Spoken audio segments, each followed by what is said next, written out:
Rajbhar Shankar studio बसई बाजार से आप लोगों के बीच एक बहुत ही सुंदर भीमवादी गीत लेके आइल बानी।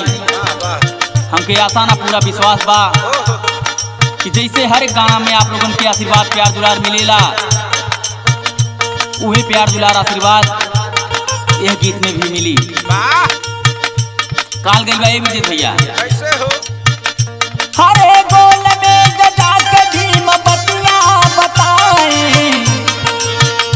हरे गोल में गजा के भीम बतिया बताए, तब जाके दाल का रक्षण है पाए।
हरे हकवा के दी है दीन लठिया उठाए, तब जाके दाल का रक्षण है पाए।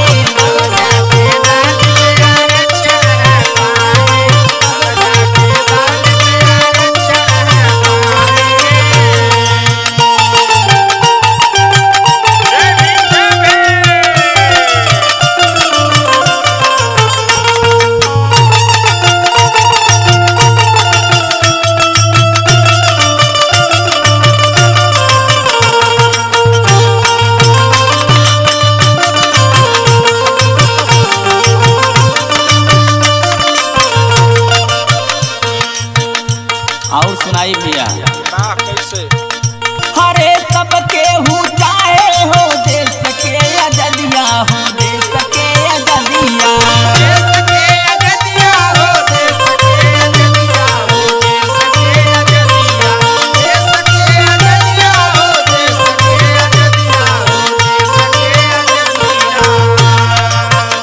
हरे दलितन के केहू ना करेला बतिया, हो करेला बतिया, करेला बतिया, करेला बतिया,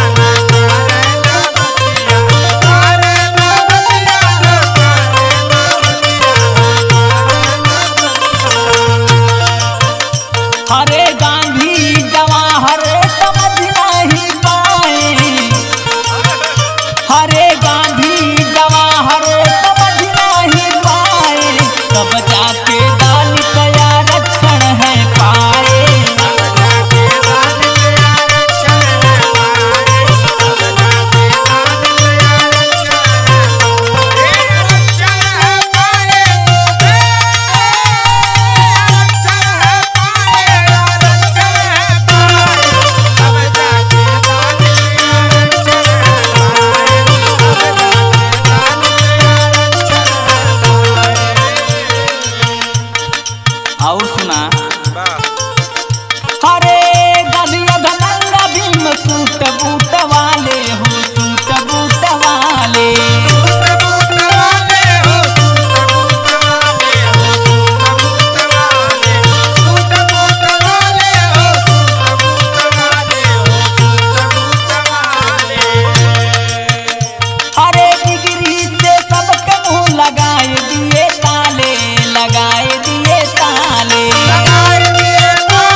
मिशन सोले